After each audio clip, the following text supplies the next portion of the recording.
থাকে মিলে থাকে, তারা বলেছে মিটার নাই, মিটার নাই। তখন এই মিটারটাই নাই। হ্যাঁ, তখন আমি আসলাম, আইসে দেখি যে একটা নাম্বার দিয়ে গেছে, ওই নাম্বারে মোবাইল নাম্বার। মোবাইল নাম্বার দিয়ে গেছে, মোবাইল নাম্বার দিয়ে গেছে। ওই নাম্বারে আমি ফোন করি, হ্যাঁ, ফোন করি, ফোন ধরে না, অনেকক্ষণ 10টার পরে ফোন ধরছে, ধরার পর কয় যে টাকা লাগে 10,000। হ্যাঁ, তা আমি বললাম যে ভাই আমি গরিব মানুষ। মানে 10,000 টাকা কিসের? এই যে মিটার মিটার লিছে, হ্যাঁ, 10,000 টাকা দিলে মিটার দিব। মানে আপনার যে জায়গা থেকে মিটার লাগা ছিল সেই জায়গায় নাম্বার রেখে গেছে। হ্যাঁ হ্যাঁ হ্যাঁ। হ্যাঁ, তা আমি বললাম আমি গরিব মানুষ, আমি তো অত টাকা দিতে পারবো না। কয় আপনাকে আমি চিনি, আপনাকে আজ থেকে না বহুদিন থেকে চিনি, আপনি কেমন লোক আপনাকে চিনি, টাকা 10,000ই লাগবে। তা আমি বললাম না 10,000 না, টাকা দেবো 2,000। কয় না তাহলে হবে না, আমি একটা কথা বলি, আমি কি বলেন, কয় টাকা একবারে 5,000 100 টাকা দিবে, আমি মিটারটা দিয়ে দেবো। আমি বললাম আচ্ছা ঠিক আছে দিচ্ছি। আপনার নাম্বার কোনটা? কয় এটাই, লগদও আছে, বিকাশও আছে।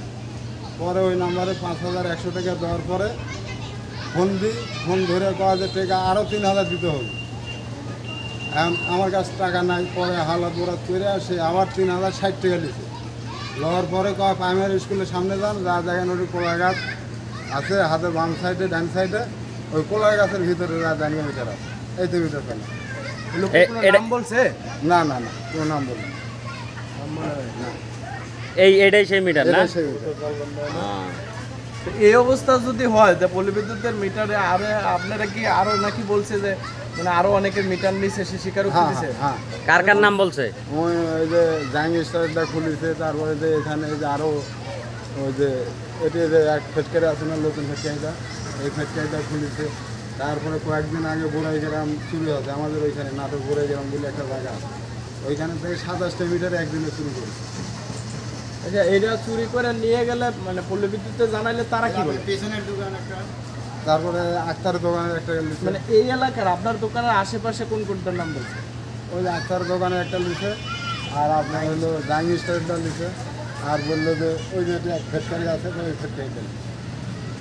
মানে এর মধ্যে কেউ আসলে ওর নাম টাম কিছু এত সাহস মোবাইল নাম্বার দিয়া থুয়ে যায়, দিয়া পল্লী বিদ্যুৎ জানাইলে তারা কি বলে? পল্লী বিদ্যুৎ জানা তো লাভ হবে না, পল্লী বিদ্যুৎ জানালে জিডি করতে হবে থানা, জিডি করার পর জিডি কপি নিয়ে আপনার পল্লী বিদ্যুৎ অফিসে দিতে হবে। তারপরে ওরা ধরেন যে ওর অফিসের যে একটা প্রক্রিয়া আছে, প্রক্রিয়ার মাধ্যমে আমি মিটার দিই, এই আর কি। এটা তো আসলে মনে হয় না অভিযোগ করা দরকার, এটা একটা ক্রাইম মনে হয় না যে আসলে এটা নিয়ে আপনি টাকা নিয়ে গেল। এখন কোনো বাড়ির মিটারই তো তার কাছে সেফ না, সে যে কোনো সময় যে কোনো একটা মিটার দিয়ে তারা জিম্মি করবে, এটা তো আসলে মানে টোটালি একটা অপরাধ। তো সেই হিসাবে থানায় জিটি করলে ভালো হইতো না? জিডি করছি তবে এখন করে যাচ্ছি, জিটি করছেন, জিটির কপি করা আছে, জিটি যদি থাকে তাহলে অবশ্যই নাম্বার দিয়ে জিটি করে আসছেন। কি বলছে প্রশাসন? কোন আসাই মানে কোন জিটির কপিটা কই? কি বলতে পারবো না, জিডি কপি আছে আমার কাছে। দেখি জিটি করা আছে। আসলে যদি এরকম হয় ভাই, যারা আসলে এই ভিডিওটা দেখবেন, আমি খুব হতভম্ব হইলাম যে আগে জানতাম চোর চুরি করে তার নিজের পরিচয় গোপন রাখে, কিন্তু এই প্রথম দেখলাম চোর চুরি করে তার নাম্বার আসলে দিয়ে যাচ্ছে, দিয়ে যাওয়ার পরে সেই এই মিটারটা আসলে সে নিয়ে যাচ্ছে। এটা আসলে অদ্ভুত একটা ঘটনা।